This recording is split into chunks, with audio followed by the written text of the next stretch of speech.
Programme में आपको खुशामदीद कहते हैं। मैं असदुल्ला खान हूँ। आज एक बहुत ही अहम केस की समाअत होना थी 63A के मामले पर। नजर सानी अपील, ये 2.5 साल के बाद बेंच बना। आज 11:30 बजे इसकी समाअत होना थी, लेकिन 5 रुकनी बेंच में से एक जज आज सुप्रीम कोर्ट के कमरा अदालत नंबर 1 में नहीं पहुंचे। 4 जजेस आए आधे घंटे की ताखीर से, यानी 12 बजे के करीब, 12 बजने में कोई 3 मिनट बाकी थे। 4 जजेस आए, उसमें जस्टिस मुनीब अख्तर शामिल नहीं थे। चीफ जस्टिस कादिर फायसल साहब की सरबराही में ये बेंच आज तश्कील दिया गया था। कादिर फायसल साहब ने वजाहत की और बताया कि इस समाअत के आगाज़ से पहले उन्होंने कहा कि एक ख़त लिखा गया है जस्टिस मुनीब अख्तर की तरफ से, और उस ख़त में कहा गया है कि मुझे मैं रिक्यूज़ नहीं कर रहा हूं, लेकिन मैं इस बेंच में अभी इस वक्त ये इस समाअत का हिस्सा नहीं बन सकता। क्यों, उन्होंने क्या कहा है, ये तो मैं इसका कंटेंट आपके साथ शेयर कर लेता हूं और फिर इससे बहुत जो कुछ टेक्निकल क्वेश्चंस हैं वो उठते हैं। देखिए, जैसे मुनीब अख्तर साहब ने जो ख़त लिखा है उसमें वो कहते हैं कि चीफ जस्टिस का ख़त जस्टिस मंसूर अली शाह की जानिब से उठाए गए इशूज़ का जवाब देने के बजाय स्मीयर कैंपेन के साथ साथ खुद सताइशी की कोशिश है। बदकिस्मती है कि चीफ जस्टिस ने जस्टिस मंसूर अली शाह की जानिब से उजागर करदा आईनी इशूज़ का जवाब देने के बजाय खुद को इस अंदाज में पेश किया, यानी ख़त का जवाब उन्होंने जो दिया उस पर भी एतराज़ उठा रहे हैं जस्टिस मुनीब अख्तर।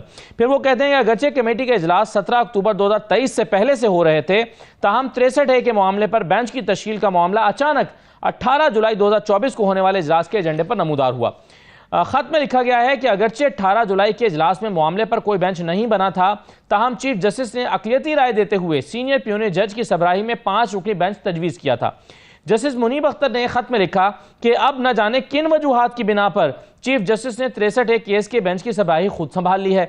खत में लिखा गया है कि जस्टिस रिटायर्ड मजहर आलम मियां खेल, जो एडहॉक जज हैं, की 63A नजर सानी बेंच में शमूलियत आर्टिकल 182 के बरखिलाफ दिखाई देती है।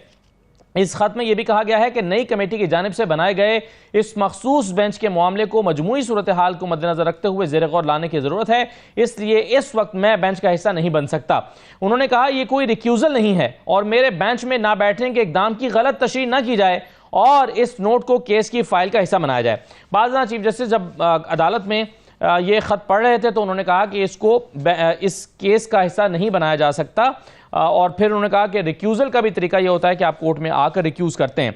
एक बात जिससे मैं आगाज़ करना चाहूँगा गुफ्तगू का, वो ये है कि चीफ जस्टिस ने कहा कि अगर जस्टिस मुनीब अख्तर उनको मनाने की कोशिश करेंगे और उनसे रिक्वेस्ट करेंगे कि वो बेंच कल की समाअत में वो शिरकत करें, और अगर ऐसा वो नहीं करते तो फिर हम नया बेंच तश्कील दे देंगे।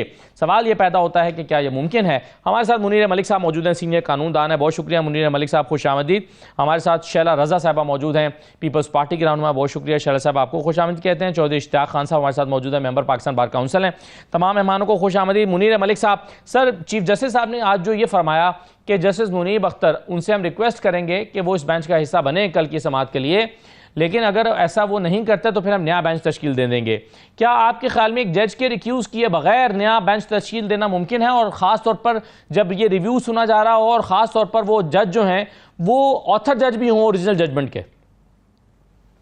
देखें, सबसे पहले मैं जस्टिस मुनीब अख्तर का बहुत एहतराम करता हूं। मेरे ख्याल से he is one of the most learned जजेस ऑफ द सुप्रीम कोर्ट। ठीक है जी। आपने जो मुझे कहा है कि उन्होंने रिक्यूज नहीं किया जी, के, लेकिन बेंच पे वो नहीं बैठेंगे जी, इसमें थोड़ा सा मुझे कॉन्ट्रडिक्शन नजर आता है। या तो आप रिक्यूज करें या आप ये कहें कि मैं इस बेंच पे नहीं बैठूंगा। उसका एंड रिजल्ट ये है कि एक नया बेंच बनेगा। जी, ठीक है जी। जी। अब जस्टिस मुनीब अख्तर के बड़े वेटी और बड़े मतलब मुनीब अख्तर इज ब्रिलियंट जी। तो मैंने ये, आपने मुझे सुनाया है कि उन्होंने ये कहा है जी। वजूहात होंगी, इसके बाद फायजी साहब क्या करते हैं ये देखना पड़ेगा। जी सर, उन्होंने जो वजह बयान किया वो कह रहे हैं कि ये जो बेंच तश्कील दिया गया है ये ऑर्डिनेंस जो आया है अमेंडमेंट का प्रैक्टिस एंड प्रोसीजर में, उस पर बहस किए बगैर ये एक नई कमेटी कॉन्स्टिट्यूट की गई और बेसिकली उनके खत से जाहिर होता है कि शायद उस कमेटी को नहीं मानते हैं। ये तो फिर हम चले गए माजी में। जी, आपको याद है जब ये आया था एक्ट, जी, प्रैक्टिस एंड प्रोसीजर एक्ट, तो उसको उमर बंदियाल साहब ने स्टे कर दिया था। याद है आपको? जी, ठीक है। उसके बाद बेंचें बनती रही। जी, उसके अंदर डिसेंट था मंसूर अली शाह साहब का, जी, कि जब तक इस बात पे फैसला नहीं होता कि ये कॉन्स्टिट्यूशनल है या अनकॉन्स्टिट्यूशनल है, तब तक इसकी शुनीद ना हो। जी, गालिबन मुनीब अख्तर साहब का भी यही ऑब्जेक्शन है कि ये ऑर्डिनेंस है, जब तक इस ऑर्डिनेंस की आईनी मतलब कॉन्स्टिट्यूशनैलिटी डिसाइड नहीं होती, जी, मैं इस बेंच में नहीं बैठूंगा। जी, ठीक है। जी हाँ, इसमें मुनीब साहब का और मंसूर अली शाह का मुश्तरका स्टैंड है। जी, उस केस में मंसूर अली शाह साहब डिसेंट में थे, और उसमें आपको याद होगा कि चीफ जस्टिस काजी फाइसा साहब ने मलिक साहब किसी भी बेंच का हिस्सा बनने से इनकार कर दिया था और उन्होंने कहा था कि मैं ऑफिस वर्क करूंगा जब तक कि प्रैक्टिस एंड प्रोसीजर एक्ट के तहत जो है वो अदालती मामला को ना चलाया जाएगा। और कई महीने तक वो फिर लाताल्लुक रहे तुम बेंचेस से। लेकिन वो कोई जुडिशियल मतलब बेंच में वो कोई उन्होंने अपने एक जुडिशियल फैसला नहीं। ठीक है जी। अब अल्लाह करे कि मुनीब साहब जो है, अल्लाह करे सुप्रीम कोर्ट को बचाने के लिए, देखो सुप्रीम कोर्ट में हार जीत होती रहती है जी, मेजॉरिटी बनती रहती है, कभी आज इसकी होती है कल उसकी होती है, लेकिन अल्लाह ये ना करे कि ये वक्त देखना पड़े कि सुप्रीम कोर्ट के जज साहब ये बोले कि मुझे सुप्रीम कोर्ट का फैसला मंजूर नहीं है जी। अगर वो ये कहते हैं तो आप और मैं कहाँ जाएंगे जी। फिर there is no end to it. बिल्कुल सही है। तो मलिक साहब फिर ये फरमाइए कि अब आपके ख्याल में चीफ जस्टिस साहब अगर ये कदम उठाते हैं कि वो नया बेंच कॉन्स्टिट्यूट कर देते हैं कल, तो क्या ये सही होगा मौजूदा हालात में? नहीं, सबसे पहले तो आज बेंच जो मैं समझता हूँ जो आपने मुझे तशरीह की है, अल्लाह की कसम मैंने पढ़ा नहीं, ठीक है, फैसला के आपने ये कहा है कि उन्होंने बोला कि मैं ना बेंच से रिक्यूज कर रहा हूँ जी, जो आपने शुरू में कहा जी, ठीक है जी, ना मैं केस से रिक्यूज कर रहा हूँ जी, ठीक है जी। तो बेंच तो है, आप फर्ज करें एक 5 मेंबर बेंच बनती है जी। एक शख्स बोलता है कि मैं बेंच से रिक्यूज कर रहा हूं, रिक्यूजल से बेंच टूटती नहीं है जी, ठीक है जी। तो मैं तो समझता हूं कि नए बेंच को कॉन्स्टिट्यूट करने की जरूरत नहीं है सर। लेकिन 5 मेंबर्स बेंच था जिसने ओरिजिनल ये जजमेंट दी थी। आपके ख्याल में अगर रिक्यूज करते हैं ये आपका ये आपका बहुत वैलिड पॉइंट है, ठीक है। क्योंकि वो फैसला था 5 मेंबर बेंच। जी अब अगर एक आदमी अपने आप को रिक्यूज करता है तो बेंच टूट जाती है, जी तो वो खाली 4 मेंबर बेंच रहती है। जी ठीक है, जी 4 मेंबर बेंच अगर 4-0 भी करे, जी 4-0, जी तो वो 3-2 के फैसले को बरतरफ नहीं कर सकते। ठीक, इसलिए नया बेंच बनाना ही होगा। जी सही है, चलिए बिल्कुल सही है। शैला रज़ा साहबा, ये सारी पेचीदगी इसलिए हुई है कि एक ऑर्डिनेंस आया है, पार्लियामेंट के पास ये रास्ता मौजूद था कि ये अमेंडमेंट ले आती, पार्लियामेंट ने ये करने के बजाय ऑर्डिनेंस के जरिए क्यों हुआ है, सदाती ऑर्डिनेंस के जरिए? अच्छा, ऑर्डिनेंस कोई ऐसी चीज़ नहीं है कि यही पार्लियामेंट लाई हो।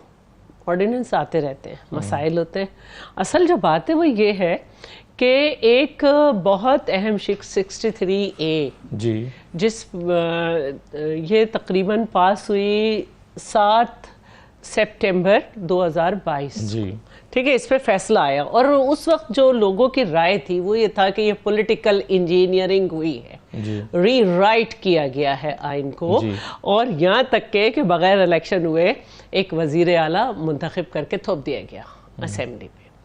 तो ये पॉलिटिकल इंजीनियरिंग थी। आपने जो है फैसला दिया था, उस वक्त काफ़ी हम ख्याल लोग हुआ करते थे, और इसकी आप नजर सानी के सुन सकते थे ना, दोबारा यही फैसला दे देते, कोई किसी ने मना तो नहीं किया था, क्योंकि आपकी तो मर्जी थी कि किस वक्त कौन सा बेंच बनाना है, किसको सुनना है, किसको नहीं सुनना, ऑडियो लीक को नहीं सुनना है, और क्या कहते हैं, ऑडियो लीक को नहीं सुनना है, जस्टिस इन्वॉल्वमेंट को नहीं सुनना है, घरों से जो आवाज़ें आ रही हैं कम बखत मार्शल्ला नहीं लगाते उनको नहीं सुनना है, अपने को बचाना है। तो आपने ये सारे जो है ना एक तरफ डाल दिए, और ये इतनी अहम आपका आर्टिकल जिससे हुकूमतें बनती हैं, गिरती हैं, उससे फैसले होते हैं, इसको आपने अपनी मर्जी से लिख ला के डाल दिया। तो अपने किरदार देखें सब लोग। नहीं तो उसके बाद फिर आप लाए थे ना प्रैक्टिस एंड प्रोसीजर एक्ट लेकर आए थे, ताकि ये इख्तियार चीफ जस्टिस के हाथ में ना रहे, और वो आपने किया, और उसके बाद फिर चीज़ें बहुत बेहतर हुई हैं सुप्रीम कोर्ट में। लेकिन आज फिर आपने इख्तियार दोबारा चीफ जस्टिस को दे दिया, लेकिन इस मरतबा सदाती ऑर्डिनेंस के जरिए दिया। तो कुछ करना है ना, सुप्रीम कोर्ट के अंदर आइन की शिक को इसी तरह रहने दें कि जिसका दिल चाहे लिख ले। हमने कुछ करना है ना, हमारा क्या काम है? अगर हमने नहीं करना और हमें जो है इन चीजों से रोका जाएगा तो हम भी कोई मुतबादिल रास्ता, आपका काम है तो आप ही को करना चाहिए ना। सदाती ऑर्डिनेंस क्यों है सुप्रीम कोर्ट के अंदर, तो ये बहस चल रही है ना। तो हमारे पास जो करने का तरीक़ाकार है इस वक्त यही है, क्योंकि हमें जो है अपने तरीके से रोका जा रहा है और मुसलसल रोका जाता रहा है। आपने एक जो है सूबे की हुकूमत बना दी इस तरह, आप जो दिल चाहे वो कर रहे हैं, जो दिल चाहे कर रहे हैं, और हम ख्याल हो रहे हैं कभी 17 सहेलियां बैठ जाती थी बकौल आसमा जहांगीर साहिबा के, 17 सहेलियां बैठ के फैसले कर रही हैं, कभी कोई कर रहा है।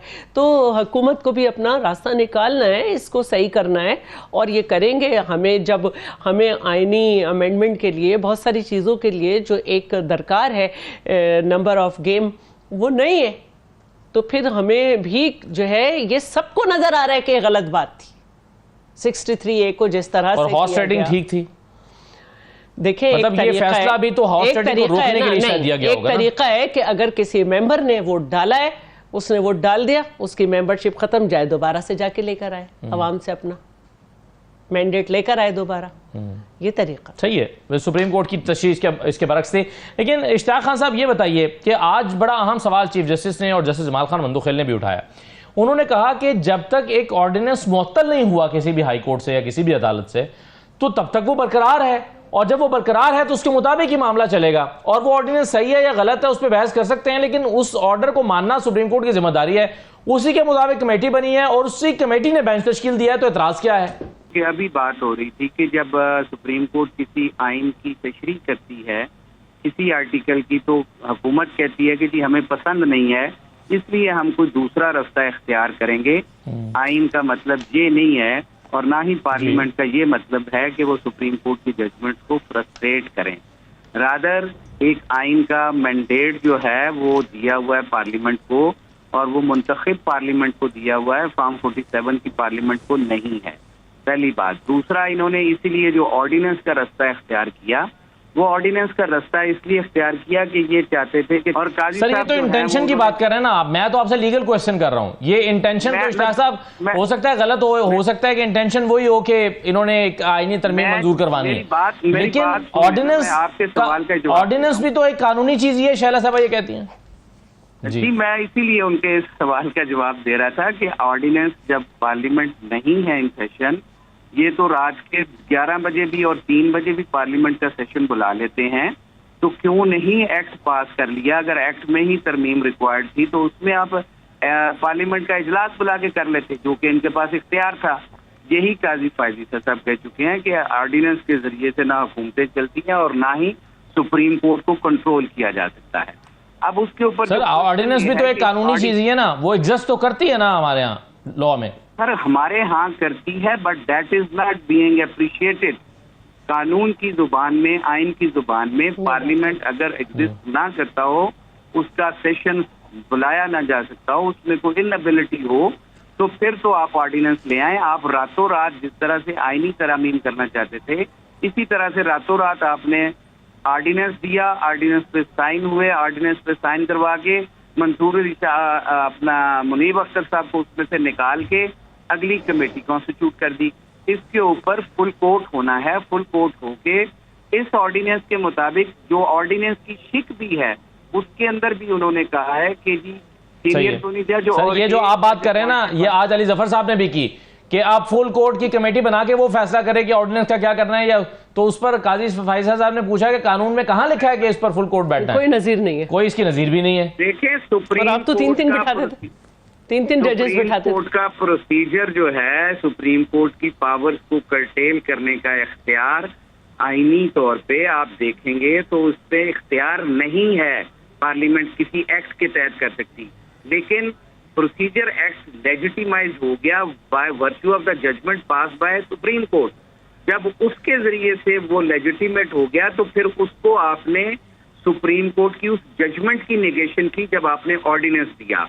ये उस जजमेंट के तहत ये लेजिटिमाइज हुआ है ये एक्ट, और इसके लिए आप मैंने जो किया है कि वो एक प्रोसीजर है, उस प्रोसीजर को सबोताज करके इस तरह से। चलिए शैला साहब इसको रिस्पॉन्ड करना चाह रही हैं। इश्तियाक साहब जो बातें आपने की हैं, मैं शैला साहबा की तरफ आते हुए एक छोटा सा ब्रेक अगर आप मुझे लेने दें, मैं ब्रेक लेकर वापस आ जाता हूँ।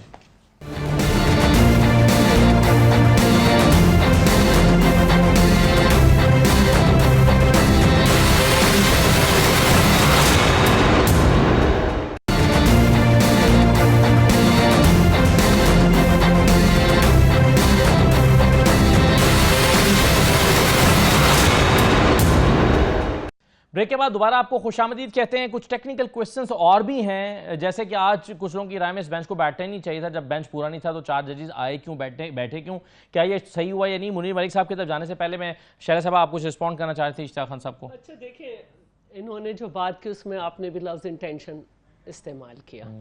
जहां तक इन्होंने बात की फॉर्म 47 की हुकूमत की, आपने उसे रियलाइज़ किया, आप उस पार्लियामेंट का हिस्सा हैं, आपको जो जगह आवाम ने दी है आप उन जगहों पे बैठते हैं, आपने उस पार्लियामेंट के सारे आईनी जो रुतबे हैं उनमें आपने इलेक्शन कंटेस्ट किया है। तो आप हमें ना बताएं, आपके पास तो इतने इख्तियारात थे कि अगर आपको एक जो है एक्ट भी पास, बिल भी पास कराना होता था तो आपके लिए फोन खड़काए जाते थे आपके एमएनएस को। फिर भी आप अपने नंबर ऑफ ऑर्डिनेंस देखें तो आपको पता चल जाएगा। तो फॉर्म 47 की हुकूमत के जो बकौल आपके के ऑर्डिनेंस ज्यादा हैं, या आप जो सब एक पेज पे थे और आप तो थर्ड ऑप्शन थे, आरटीएस बिठा के लाए थे, उसके ऑर्डिनेंस ज्यादा है। सही है। तो ऑर्डिनेंस आप कह रहे हैं कि पीटीआई के ज़माने में बहुत ज़्यादा आए थे, बिल्कुल सही है। मुनीर मलिक साहब ये फरमाइए सर कि आज जो बेंच बैठा 5 मेंबर्स बेंच था, आमतौर पे हम देखते हैं कि अगर एक जज बीमार हो जाएं या रुखसत पर हों या किसी भी वजह से वो बेंच का हिस्सा ना बन पा रहे हों तो वो बेंच फिर बैठता ही नहीं है, कॉज मनसूख हो जाती है। लेकिन आज बाकी के 4 जजेस आए और अदालत में बैठे और बैठकर उन्होंने उस खत का भी जिक्र किया और पढ़ के सुनाया और फिर इस पर वजाहत भी की और कमेंट भी किया। आपके ख्याल में इस बेंच को बैठना चाहिए था या बैठना ही नहीं चाहिए था? माशाल्लाह शैला रजा, उनका तबसरा बड़ा जबरदस्त था।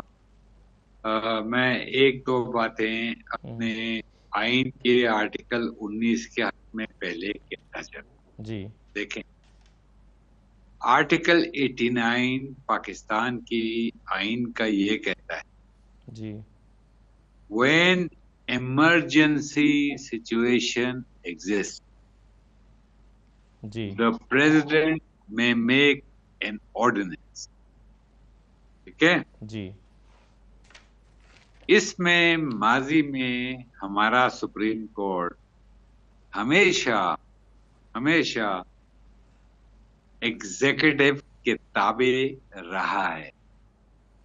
उसने कभी ये नहीं पूछा कि what are the emergency situation that exist. उसने हमेशा ये ऑर्डिनेंस का कानून ये कॉलोनियल जमाने का है, को पता है। ये 18वीं तरमीम के अंदर भी इन्होंने ये नहीं कहा कि ये रीजंस जस्टिसेबल होंगे कि क्या इमरजेंसी सिचुएशन है या नहीं है। इसका मतलब ये है आज आप पार्लियामेंट बुला लें, वो 10 दिन इजलास करे, उसको 3:30 बजे प्रोरोग कर दें और 4:30 बजे एक इमरजेंसी सिचुएशन एग्जिस्ट हो गई। जी तो मैं असूली तौर पे इस ऑर्डिनेंस की मुखालिफत करता हूं। ठीक ठीक है, लेकिन ये तो लॉ है, जी ये सुप्रीम कोर्ट के माजी के अपने फैसलों की वजह से लॉ है।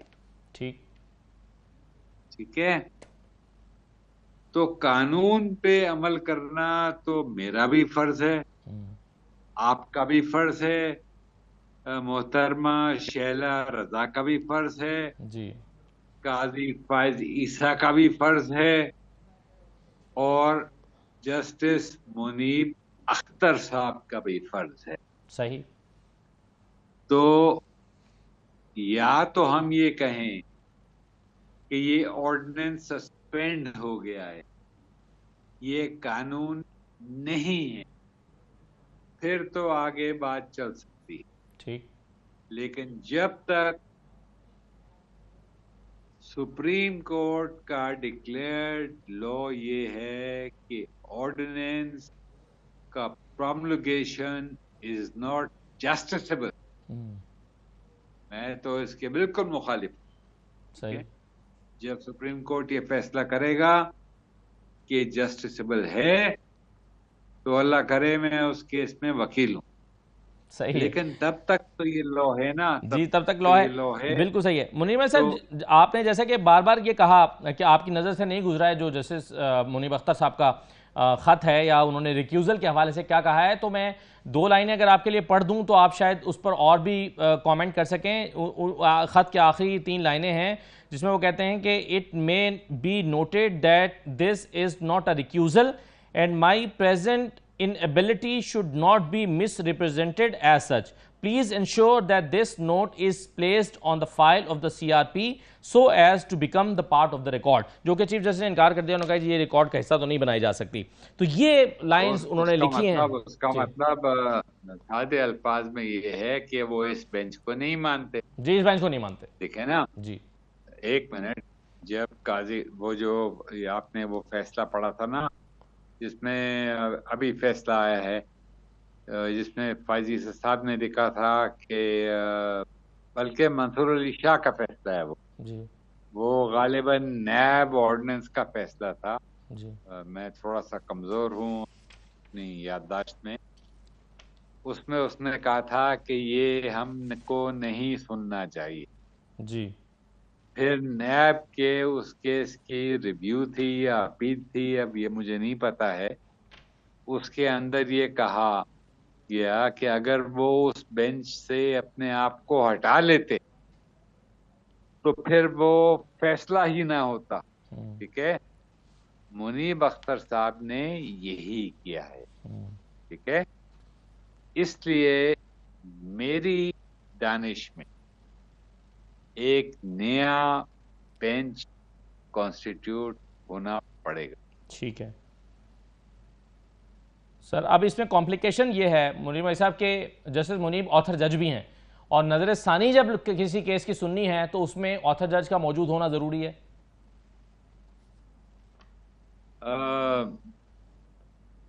ये कानून में कहीं नहीं लिखा अच्छा कि ऑथर जज जो है वो रिटायर हो गया तो क्या होता। हाँ फर्ज मर जाता। कीजिए, मर जाता तो देखे, ठीक है,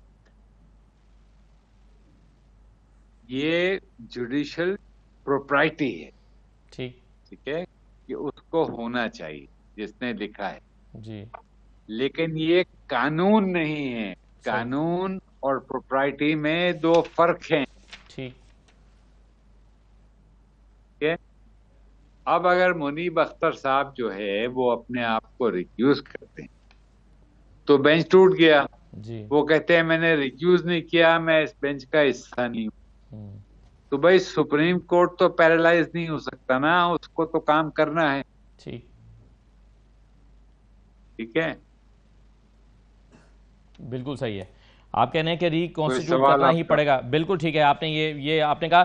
तो अब ये मामला मगर आगे कैसे बढ़ेगा अगर इश्तियाक खान देखें, साहब? जी अव्वल जी। अव्वल तो शेला रजा साहबा कॉन्स्टिट्यूशन पे मुझसे ज्यादा जानती हैं। सर इन लोगों ने तो बनाया है ठीक constitution, है। मैंने तो नहीं बनाया। हाँ, नहीं नहीं, यही है पार्लियामेंटेरियंस, जी इन जी लोगों सही ने बात बनाया है। है। जी अ, हम लोग तो खाली बैठे हैं तशरीह करने के लिए कि इनका मतलब क्या था, इनका मतलब ये था या इनका मतलब ये था या इनका मतलब ये था, सही। ठीक है। हम ये देख सकते हैं कि सुप्रीम कोर्ट के एज अ वकील जुडिशियल प्रेसिडेंट्स क्या बोलते हैं। जुडिशियल प्रेसिडेंट्स ये बोलते हैं, अभी तकलीफ दे बात होगी, ठीक लेकिन आपको याद है जुल्फिकार अली भुट्टो का मर्डर ट्रायल, जी उसमें जस्टिस वहीदुद्दीन साहब जो है वो बीमार हो गए थे, ठीक है, सही। लेकिन फैसला तो फिर भी आया, हम्म उनको फांसी लग गई, जी उसका क्या हुआ। बिल्कुल ठीक है। आप फरमा रहे हैं कि मुंजमद तो नहीं किया जा सकता सुप्रीम कोर्ट को, उसके इसके काम को बहरहाल आगे तो बढ़ना ही है। तो अभी ये आपको ये राय नजर आ रही है, ये आपको ये ऑप्शन नजर आ ये बिल्कुल आपको ठीक। केस पढ़े, उस केस में ये आर्ग्यूमेंट है जी that the recusal of a judge or his illness or his unfitness will not paralyze the Supreme Court. Right sir, बिल्कुल ठीक है। इश्तियाक खान साहब आपकी राय अब क्या है, ये कैसे मामला आगे बढ़ेगा? ये एक इंजमाद नजर आ रहा है, खत व किताबत हो रही है, एक खत आया, दूसरा खत आया, तीसरा खत आया। सुप्रीम कोर्ट का माहौल एक अजीब व गरीब सा माहौल हो गया है, जहां पर जजेस जो है एक दूसरे से इतना इख्तिलाफ रखते हैं कि बेंच में साथ बैठ नहीं रहे हैं। ये कैसे बात आगे बढ़ेगी? मेरे ख्याल से घबराने की बात नहीं है। फॉर्चुनेटली ओके, हमारे पास एक इदारा मौजूद है जिसका नाम है पार्लियामेंट। सही। आइन तो वो बनाती है ना। जी फर्ज कीजिए कि सुप्रीम कोर्ट आइन की गलत तशरीह करती है, जी फर्ज कर लीजिए, इंडिया का केस देख लें। उन्होंने कहा कि ये प्रिवी पर्सेस, वो जो महाराजा को पैसे मिला करते थे, ठीक है, ठीक है, क्या पार्लियामेंट के पास ये इख्तियार नहीं है कि वो रेट्रोस्पेक्टिवली कहे कि नहीं, हमारा मतलब ये नहीं था, ये था। ठीक। ये तो आप, ये जो यहाँ के मतलब I have great respect for the lawyers who are handling the case, जो ड्राफ्टसन भी हैं। मेरे ख्याल से अगर थोड़ा सा और वक्त लगाया होता, ठीक है, Parliament is competent to amend not destroy, okay. सही। Parliament is competent to say what their predecessors meant. ठीक। not to और destroy. रेट्रोस्पेक्टिवली वो ये कर सकते हैं। मुनीर मलिक साहब, अब मैं अगर आप इजाज़त दें तो प्रोग्राम के आखिरी चंद मिनट हैं, मैं चाहूँगा कि इश्तियाक खान साहब भी अपनी राय का इजहार इस पर कर दें और फिर शैला साहिबा भी। इश्तियाक खान साहब, ये पार्लियामेंट के पास पूरा इख्तियार है, वो इस रेट्रोस्पेक्टिवली भी कर सकते हैं, और प्लस ये कि अब आप आगे बढ़ते हुए इश्तियाक खान साहब कैसे देखते हैं? मेरी तो राय ये है कि ये जो अमेंडमेंट के लिए ऑर्डिनेंस आया, ये पेटेंटली इलीगल ऑर्डिनेंस है, कॉन्स्टिट्यूशनली ये सस्टेनेबल नहीं है। इन्होंने अपनी मर्जी से ये किया है, और मेरा तो ये ख्याल है, मैं विद अटमोस्ट रिस्पेक्ट मलिक साहब से थोड़ा सा इस बात पर डिफर करते हुए कहूंगा कि मैं तो कहता हूं कि जो सुप्रीम कोर्ट के अंदर इस कमेटी के बनाए हुए बेंचेस हैं, बाकी बेंचेस भी, उनमें भी जजेस को रिक्यूज नहीं बल्कि उसमें इस अमेंडमेंट की इलीगैलिटी के ऊपर, ये मैंने जब पहले कहा है कि सर मगर ऑर्डिनेंस भी तो लॉ ऑफ द लैंड है ना। मुनीर मलिक साहब ये कह रहे हैं, आपको अच्छा लगे या बुरा लगे मानना तो पड़ेगा। सुन ले मेरी मुकम्मल हो लेने देना। मैं ये याद कर रहा हूँ कि अटमोस्ट रिस्पेक्ट के साथ कि ये ऑर्डिनेंस मैलिफाइडिंग, ये इनकी इंटेंशंस के ऊपर आया, जो कि सुप्रीम कोर्ट की प्रीवियस जजमेंट जो इसी प्रैक्टिस एंड प्रोसीजर एक्ट के तहत थी, उस जजमेंट को भी फ्रस्ट्रेट करते हुए इन्होंने ऑर्डिनेंस दिया। मैं तो ये कहता हूं कि जितनी भी इस कमेटी के बनाए हुए बेंचेस हैं, उनमें भी जजेस को नहीं बैठना चाहिए, क्योंकि इससे सुप्रीम कोर्ट की पावर्स को कर्टेल किया गया है, और जो प्रैक्टिस एंड प्रोसीजर एक्ट के अंदर इन्होंने लॉ खुद बनाया था, उसके मुताबिक भी ये कमेटी कॉन्स्टिट्यूटेड नहीं है, क्योंकि मंसूर अली शाह साहब ने on the very first day इसमें बैठने से इनकार किया था। और जो खतों की बात है, तो वो खत तो काजी साहब ने शुरू किए थे, और उन्होंने बेंच में बैठने से 3 बल्कि वो एक बेंच से वो उमर ताब साहब की मौजूदगी में उठकर चले गए थे, बेंच के दौरान उठकर चले गए थे। जी, मैं वही अर्ज कर रहा हूँ कि वो बेंचों से उठते भी रहे हैं और ये खत भी लिखते रहे उस वक्त। ठीक है, बिल्कुल सही है। शैला साहबा, अब ये इस सारे मसले का हल भी पार्लियामेंट के पास है। वैसे तो इसका सवाल मुनीर मलिक साहब को देना चाहिए, मुझे नहीं, लेकिन सवाल ये है कि क्या उनके बेंचेस के उठने के बाद बेंचेस बना के काम नहीं किया गया? क्या सारे काम उस वक्त सही हो रहे थे? तो अगर वो गलत हो रहे थे तो क्या मैं तो बात ही नहीं कर रही, मैं तो कह रही हूँ मुनीर मलिक साहब से इसका जवाब पूछना चाहिए। ये मेरे स्टैंडर्ड के सवाल नहीं है, मैं कानून नहीं जानती, लेकिन मैं ये इतना पूछना चाहती हूँ कि अगर वो, मैं यहाँ पे ये बात ही नहीं कर रही कि सही उठे गलत उठे, ये तो मुनीर मलिक साहब ने कहा है कि ये तो सुप्रीम कोर्ट का फैसला जो है उन्होंने उसको नहीं माना है। तो मेरा ये कहना है कि क्या अगर वो उस वक्त उठते थे तो क्या उसके बाद बेंच नहीं बनती थी, क्या होती थी? सही है, चलिए ये सवाल हम छोड़े जाते हैं। आइंदा की डिस्कशन के लिए बहुत शुक्रिया तमाम मेहमानों का प्रोग्राम में शिरकत करने के लिए। एक छोटा सा ब्रेक लेते हैं, ब्रेक के बाद वापस आते हैं।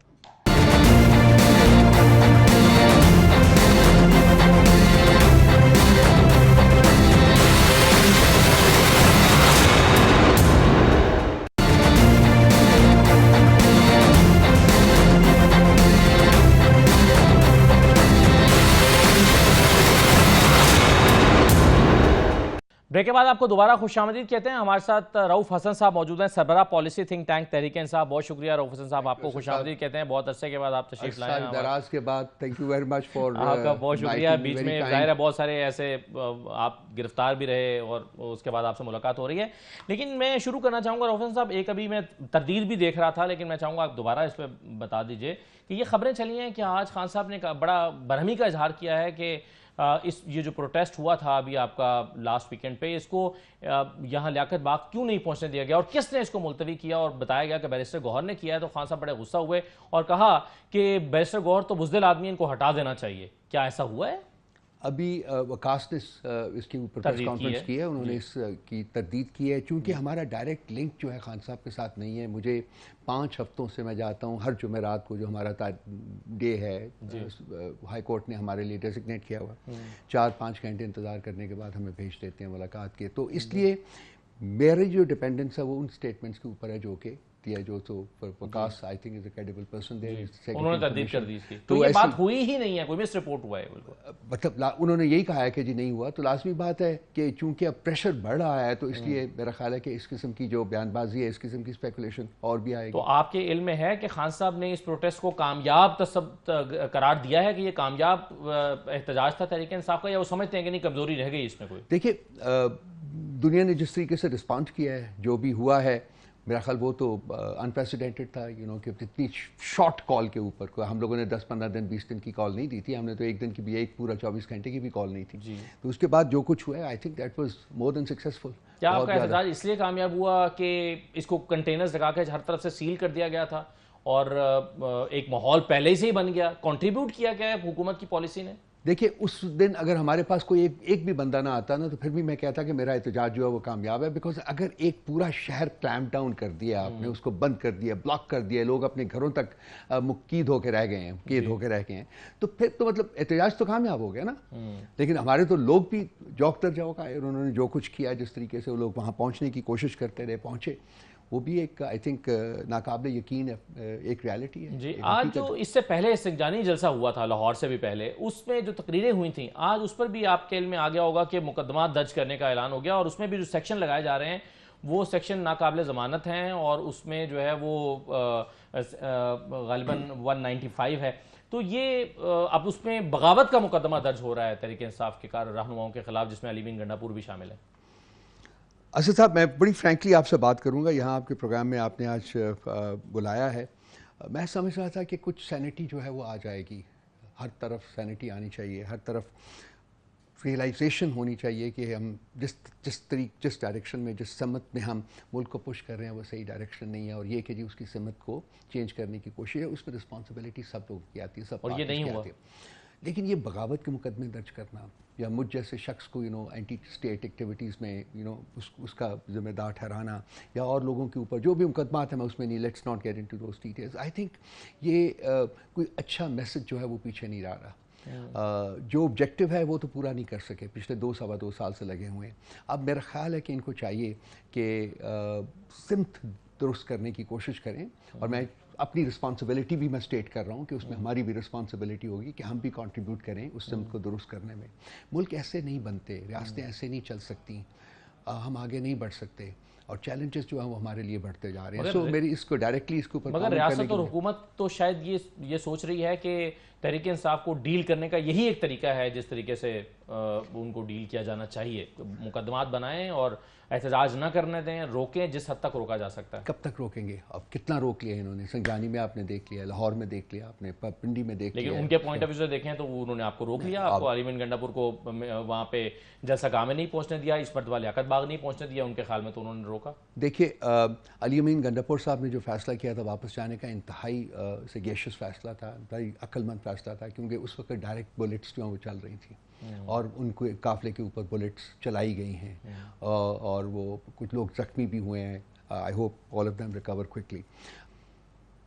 मुझे तो पता चल नहीं, मेरा तो सवाल है उनके साथ, बड़ा इंतहाई मौदबाना सवाल है कि जी आप पीटीआई को 2-2.25 साल में अगर ख़त्म नहीं आप कर सके, और बहुत कुछ, फिर मैं उस नरेशन में नहीं जाऊंगा जो कुछ हुआ हमारे साथ, तो अब क्या, अब जबकि हम और ज्यादा पावरफुल। ये तो खैर साद रफीक ने भी बयान दिया कि ना हमें कोई खत्म कर सका, ना हम किसी और सियासी जमात को खत्म कर सकते हैं, ये उन्होंने कल स्टेटमेंट दिया। लेकिन अलीमीन गंडापुर साहब ने आपने कहा कि बहुत समझदाराना फैसला किया कि वापस जाना चाहिए, लेकिन वापस जाने के बाद जो बयान दिया, उन्होंने कहा कि ये समझदाना फैसला मैंने आखिरी मर्तबा किया है। मैं आपको सुनाना चाहता हूं कि वो कह रहे हैं कि आइंदा जरा गोली का जवाब गोली से देंगे, गोली से, बल्कि 10 गोलियां चलाएंगे। सुन लीजिए जरा उन्होंने क्या कहा है, सुनाइए जी। पख्तूनख्वा के लोगों सुन लो, तमाम कबाइल के लोग हमारी पार्टी में हैं, तमाम कबाइल अपने जिरगे करो और ये फैसला करो कि आज कोई और है तो कल तुम भी हो सकते हो, सब मुत्तहिद होकर इकट्ठे हो जाओ। इसके बाद हम अगर जाएंगे और कोई ये समझता है कि पंजाब हमारा है, कोई ये समझता है कि वो हमें मारेगा, तो फिर मरने के लिए तैयार रहे। जज्बा है, जुनून है, लड़ोगे, आगे बढ़ोगे, मरोगे, मारोगे। अच्छा, इसमें राव साहब ये दूसरा वाला जो क्लिप है वो तो चले मैं समझ सकता हूँ कि पब्लिक थे, खैर उसमें भी है कि उनको इस बात से इश्ताल आ सकता था जब वो ये उनको कह रहे हैं, लेकिन बाद में जो बयान जारी हुआ उनके वापस जाने के बाद, वो तो जाहिर है बहुत सोच समझ के उन्होंने ये बयान दिया होगा। तो क्या आखिरी मरतबा उन्होंने ये फैसला किया वापस जाने का, आइंदा ऐसी सिचुएशन होगी तो वापस नहीं जाएंगे वो? असद साहब देखिए, जुल्म और जबर जब हद से बढ़ता है तो फिर रेजिस्टेंस जो है वो एक्सेंचुएट होती है, वो बढ़ती है। अब जो 2 साल सवा 2 साल से पीटीआई के ऊपर हो रहा है, उसके बाद ये नहज पे तो पहुंचना था हमने, और क्यों नहीं उनको आने दिया गया, क्यों नहीं आने दिया गया, क्यों शहर बंद किए जा रहे हैं, क्यों हमें नो ऑब्जेक्शन सर्टिफिकेट्स वक्त के ऊपर नहीं दिए जा रहे, क्यों 6 महीने से हमारे सब जो हम लोगों ने रिक्वेस्ट्स किए हैं डिप्टी कमिश्नर्स को, डिस्ट्रिक्ट एडमिनिस्ट्रेशन को, क्यों हमें एक दफ़ा भी इजाज़त नहीं गई थी जलसे की, क्यों हमसे इतना शफ़क़त, इतनी मोहब्बत, इतना प्यार का इजहार सिर्फ हम ही से क्यों है। तो ये जब आप जुल्म और जबर की सब तमाम हदें अबूर करते हैं ना, तो फिर रेजिस्टेंस आती है, और वो रेजिस्टेंस जो है पहले वो वोकल नहीं होती, लेकिन उसके बाद वो वोकल भी हो जाती है। हम उस स्टेज से अब गुजर रहे हैं। मैं इसीलिए पहले आपसे अर्ज़ की थी कि हमें चाहिए कि हम इस रियासत की सिमत को दुरुस्त करें। पीटीआई को ख़त्म नहीं किया जा सकता। आई थिंक अब तक ये 3-4 जलसों के बाद ये बात सब पे आश्कारा हो जानी चाहिए कि पीटीआई ख़त्म नहीं होगी, बल्कि जितना दबाएंगे उतना उभरेगी, उतना ज़्यादा पॉपुलर होगी। बैठ जाइए, बात कीजिए। मुल्क को ज़रूरत है इसकी, रियासत को ज़रूरत है, आवाम को ज़रूरत है। मैं इसी का बार मैं इसका प्रचार कर रहा हूँ। लेकिन इससे ये लड़ने का ये खदशा, आपकी बातें बिल्कुल दुरुस्त है, लेकिन इससे ये खदशा भी तो पैदा हो रहा है ना कि जब आपने आज नया शेड्यूल दे दिया है अगले मुख्तलिफ शहरों में जलसे का, और उसमें से 4 तारीख को आप यहाँ डी चौक भी आ रहे हैं, तो 4 तारीख को जब डी चौक आएंगे, और आज हमने सुना है कि खान साहब ने कहा है कि अब एहतजाज को ख़त्म करके नहीं जाना, हर सूरत डी चौक पहुँचना चाहे 2 दिन लग जाएँ, तो फिर ऐसे में तो सूरत हाल ख़राब हो सकती है अगर ऐसे यही रद्द-ए-अमल आता है पंजाब हुकूमत की या वफाकी हुकूमत की तरफ से। असद साहब, मैं एक काउंटर क्वेरी रेस करूंगा कि इस नहज तक पहुंचे क्यों हैं हम, किसने पहुंचाया है। 2.25 साल से आपने हमारे थ्रॉटल किया है, हमारे गलों के ऊपर आपने शिकंजा कसा हुआ है, थ्रॉटल किया हुआ है। क्यों? 9 मई की बात है, इंतहाई अफसोसनाक है जो कुछ भी तब हुआ, लेकिन हर आइन पसंद, जमहूरियत पसंद माशरे में की कुछ रिक्वायरमेंट्स होती हैं। क्या आपने उसकी एक ट्रांसपेरेंट इन्वेस्टिगेशन कराई? क्या आपने जुडिशल कमीशन बनाया कि ये गर्दाना जाए कि कौन जिम्मेदार हैं, ताकि उनको सज़ा दी जाए। मसला बरी करना होता है ना, दफन करना। जब आपने एक इतनी बड़ा एक हैपनिंग हो गया, बड़ा एक अनफॉर्चुनेट ट्रेजिक हैपनिंग हुई है, तो उसको दफन करना होता है। लेकिन उसमें वो कहते हैं कि दफन करने के लिए जरूरी है कि आप सच्चे दिल से माफी मांगे। आप सर, माफी उस वक्त माफी कहें कि ये गलती हो गई है, माफी चाहते हैं, आगे बढ़े। हमने कहा है कि बहुत अनफॉर्चुनेट है, लेकिन माफी मांगने से पहले एक स्टेप है ना, वो कानून का तकाजा है कि आप उसकी इन्वेस्टिगेशन करें। आप उसके ऊपर हमने कहा है कि जी आप एक कमीशन बना दीजिए, एम्पावर कर दीजिए उसको, और वो तमाम शवाहिद इकट्ठे करके देखे कि किसने क्या किया, कौन जिम्मेदार है। अगर हमें जिम्मेदार ठहराया जाएगा पीटीआई को या किसी को, तो माफ़ी मांग लेंगे हम, लेकिन पहले उसके जो कवायद व ज़वाबत हैं, जो उसकी रिक्वायरमेंट्स हैं, उसको तो पूरा करें ना। एक आपकी जमात के अंदर भी एक थॉट ये है, कुछ लोगों से हमारी मुलाकात होती है, वो समझते हैं कि इतना ज़्यादा एहतजाज करना इससे कारकुनों को शायद आप थका ना दें। यानी ऐसा तो नहीं होगा कि लोग कारकुनान थक जाएं, कितना अरसा मार खा सकते हैं, कितना अरसा टीयर गैसिंग वो सह सकते हैं। तो ये क्या पॉलिसी ठीक है पीटीआई की? मैं हर कमेटी में हूँ, मीटिंग अटेंड करता हूँ, मैंने ये फीलिंग आज पहली दफ़ा नहीं सुनी। अच्छा, तो मैं इसके ऊपर कमेंट ना ही करूँ तो बेहतर है, क्योंकि ये नहीं है हमारा जो वर्कर है। देखिए, उसके स्पेसिफिक्स डिस्कस कर लेते हैं। हमारा जो वर्कर है वो जवान आदमी है। इस वक्त जो हमारा नेशनल असेंबली में लोग गए हुए हैं ना, more than 50% of them are first timers and they are under 30 years of age. तो खान साहब ने जो लीडरशिप है ना, वो जवानों को पास की है, और वो आएंगे। आप देखेंगे आइंदा जो इलेक्शन में देखिए कितने लोग, जो जवान लोग आते हैं, और ये लोग, इनका जो जज्बा है वो इनको थकने नहीं देगा। आप चलिए, मेरे साथ चलिए, मैं आपका स्पेशल अरेंज करता हूँ कभी। अब जो अगला एहतजाज हो, आई होप एंड प्रे कि सब पीसफुल रहे, सब पीसफुल रहे, ये हमारी ख्वाहिश है और हमारी पूरी कोशिश भी होगी। आप जाके उनसे खुद बात करें, उन लोगों से बात करें। वो तो कुछ और ही कहते हैं। ये तो खान की ज़ात है जिन्होंने कंटेन करके रखा हुआ, बहुत बहुत बहुत हिम्मत करके उन्होंने कंटेन किया हुआ है। अदरवाइज तो अगर उनको आप छोड़ेंगे तो अल्लाह ना करे तो कुछ और हो जाए। सही है। राव साहब, ये बताइए कि आईनी तरमीम हो रही है, हुकूमत का कहना तो यही है, हमारा कहना डिफरेंट है। हम तो पूरी कोशिश करेंगे, हम पूरी सख्त हमारी है, पूरी हमारी एनर्जी उस तरफ डिवोटेड है। मौलाना फजल रहमान किसके साथ हैं? मौलाना फजल रहमान साहब 2 दिन पहले तक, बल्कि कल तक, वो कह रहे हैं जी कि इस पार्लियामेंट में इसकी लेजिटिमेसी ही नहीं है कि वो इस किस्म की कोई तरमीम कर सके। तो और दूसरी बात है कि जो उसके कवायद व ज़वाबत हैं उसको कल परसों मेरा ख्याल उसकी डॉक्टर परवेज़ हसन साहब का एक आर्टिकल था, डॉन में आया हुआ था, बहुत खूबसूरत आर्टिकल उन्होंने लिखा है। उन्होंने प्री रेक्विजिट उसके समझाए हैं कि कॉन्स्टिट्यूशनल अमेंडमेंट करने के लिए आपको क्या प्री रेक्विजिट्स जो आपने फुलफिल करने होते हैं before the whole process becomes legitimate. वो पढ़ने वाला आर्टिकल है, मैं आपको बेचूंगा उसके, अगर आप, आई एम श्योर आपने देखा होगा, अगर नहीं तो मैं आपको, वो उनमें से कोई भी जो प्री रेक्विजिट है वो पूरा नहीं किया गया। देखिए जी, पार्लियामेंट के सामने आप पेश करते हैं, पार्लियामेंट उसको कमेटियों में जाता है, वहाँ बहस होती है, उसके बाद वापस आता है, अगर वो कुछ चेंजेस करें तो उनको फिर चेंज किया जाता है, ड्राफ्ट चेंज होता है, उसके बाद दोबारा जाता है, फाइनल अप्रूवल के बाद आप वहाँ लाते हैं और वो ड्राफ्ट जो है वो सर्कुलेट होता है to all the political parties. वो देखते हैं, उसके ऊपर अपनी आरा देते हैं, बोलते हैं नेशनल असेंबली में। रात के अंधेरे में जो अमेंडमेंट्स पेश करने वाले थे मेरे भाई, उनके पास खुद ड्राफ्ट नहीं था रात 12 बजे तक। 3 ड्राफ्ट सर्कुलेट कर रहे हैं। मौलाना के साथ एक एक शिक पे और एक एक लफ्ज पे अब बहस हो रही है और उम्मीद है कि हम किसी नतीजे पर पहुंच जाएंगे। कर रहे होंगे जी, वो कोशिश तो कर रहे होंगे, हम भी मौजूद हैं। हमारी इंफॉर्मेशन यह है कि मौलाना किसी सूरत में इस ड्राफ्ट को 25 अक्टूबर से पहले नहीं अप्रूव करेंगे। आपकी अंडरस्टैंडिंग ये है मौलाना के हवाले से, आपकी जमात की, कि मौलाना फजल रहमान इस आईनी तरमीम के कुछ हिस्सों पर मुत्तफिक तो हैं लेकिन इतनी जल्दबाजी में नहीं है और 25 अक्टूबर के बाद होगा जो होगा। ये आपका जो पहली स्टेटमेंट का पहला हिस्सा है, मेरे इल्म में वो भी नहीं है कि जी किस चीज़ को, हाँ, कॉन्स्टिट्यूशनल कोर्ट के प्रिंसिपल फैसले से वो एग्री उन्होंने कहा था, स्टेटमेंट दी थी, ठीक है, वो लेकिन इस शक्ल में नहीं, लेकिन इस शक्ल में नहीं जिसमें है। उसमें जजेस की अपॉइंटमेंट जो है वो कंटेंशियस है बहुत ज़्यादा, किस तरीके से, फिर जजेस की ट्रांसफ़र जो है वो एक बहुत बड़ा कंटेंशियस इशू है। फिर ये कि जी इसका डायरेक्ट बेनिफिट या इनडायरेक्ट बेनिफिट वो काजी फायजीसा को नहीं जाना चाहिए, उसके बारे में बड़ी क्लैरिटी है। तो ये तमाम बातें जो हैं ये गवर्नमेंट का जो नैरेटिव है उसमें फिट नहीं होती हैं। सो अगर पीपल्स पार्टी वाले क्लेम कर रहे हैं तो देख लेते हैं, कोई ज़्यादा वक्त तो है नहीं है मेरा ख्याल, और 2-3 दिनों में इन्होंने कन्वीन करने लगा नेशनल असेंबली का इजलास। इस हफ्ते नहीं करेंगे तो अगले हफ्ते। तो कहा जा रहा है कि 7 और 8 तारीख को इजलास बुलाया जा रहा है, उसमें आईनी तरमीम हो रही है। जी आप करें, पेश करें। लास्ट टाइम भी तो कहा था इन्होंने कि हम कर रहे हैं। मौलाना फजल रहमान किसी जल्दी में नहीं है, नहीं, बिल्कुल किसी जल्दी में नहीं है, और वो समझते हैं कि इतनी जल्दी तो ड्राफ्ट तैयार भी नहीं हो सकता, हो ही नहीं सकता। दूसरी बात, उनकी जो स्टेटमेंट कल की है वो बहुत मीनिंगफुल है कि जी इस पार्लियामेंट में लेजिटिमेसी नहीं है कि ये कॉन्स्टिट्यूशनल अमेंडमेंट कर सके। और उन्होंने कहा है, उनको मैं आपको सुना देता हूं सारी उन्होंने कहा जी कि फ्रॉड इलेक्शंस यहां भी हुए हैं, फ्रॉड इलेक्शंस केपी में भी हुए, उन्होंने कहा है। जी जी, सारी स्टेटमेंट मैंने पूरी देखी, उनकी एक अपना उनका एक पॉइंट ऑफ व्यू है और वो कहते हैं नए इलेक्शन करवाइए। सुप्रीम कोर्ट में आज जो कुछ हुआ है, जिसमें जैसे मुनीब साहब एक बहुत ही अहम केस की नजरसानी जो थी वो 63A वाला, जिस पर डिपेंड कर रही है ये आईनी तरमीम, उसमें वो नहीं आए हैं और उन्होंने ऑर्डिनेंस पर तनकीद करते हुए ये कहा है कि ऑर्डिनेंस ठीक नहीं है। अभी पीपल्स पार्टी के लोगों से या हुकूमत के लोगों से हम बात करते हैं, वो कहते हैं कि जी आज पीटीआई तनकीद कर रही है लेकिन इनके जमाने में बहुत ऑर्डिनेंस आया करते थे, पूरा निजाम ऑर्डिनेंस। अगर हमने कोई गलत काम किया था असद साहब तो लाजमी नहीं है, बिल्कुल सही, हमने उनसे पूछा, ठीक है। लेकिन दूसरी बात है कि ये जो बेंच कॉन्स्टिट्यूट किया है जस्टिस काजी फायजीसा ने, वो 4 अगेंस्ट 1 है।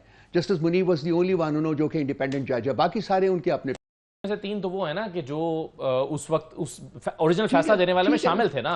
2 रिटायर हो गए, 2 नए जज आए हैं उसमें। 2 नए जज नहीं आ सकते ना जी, वो आप देखिए जो रिटायर हो गए तो अली जफर साहब ने जो स्टेटमेंट दी है वो बड़ी एलेबोरेट किस्म की स्टेटमेंट है और बड़े वो आपको पता है ठहरे हुए फुल कोर्ट बैठे उन्होंने बैठे सारा कुछ कहा, उन्होंने कहा फुल कोर्ट बैठ के डिसाइड करे कि ये बेंच कैसे। लेकिन उन्होंने कहा कि लॉ दिखाएं तो अली जफर साहब के पास कोई जवाब नहीं था। उसके बाद ये है कि जी जब आपके पास एक जस्टिस मुनीब उतर जाता है, अगर वो नहीं आ रहे तो अगला जज जो है वो कैसे आपने करेंगे, बिकॉज आप जब तक वो कमेटी कॉन्स्टिट्यूट नहीं करेंगे आप बेंच नहीं बना सकते, ठीक है। और उस कमेटी के मेंबर हैं मंसूर साहब नहीं बैठे। अब जस्टिस मंसूर साहब अगर नहीं बैठेंगे तो वो कमेटी नहीं बन सकती, अगर कमेटी नहीं बन सकती तो अब बेंच कॉन्स्टिट्यूट बाकी 2 जजेस पर बन जाएगी, नहीं बनती ना, यही तो लॉ है। This is the point of law. उनकी इंटरप्रिटेशन ये कि बन सकती है और सुप्रीम कोर्ट का काम इंजमाद में नहीं जा सकता ना, उस मुंजमद नहीं हो सकता, रोका नहीं जा सकता। हमारी कंटेंशन ये है कि वो कमेटी जो है जब तक कमेटी कॉन्स्टिट्यूट नहीं होएगी उस वक्त तक बेंच नहीं कॉन्स्टिट्यूट हो सकता। बहुत शुक्रिया रऊफ हसन साहब, बहुत शुक्रिया प्रोग्राम में शिरकत करने के लिए। नाज़रीन, ये आज का प्रोग्राम था, इजाज़त दीजिए, अल्लाह हाफिज़।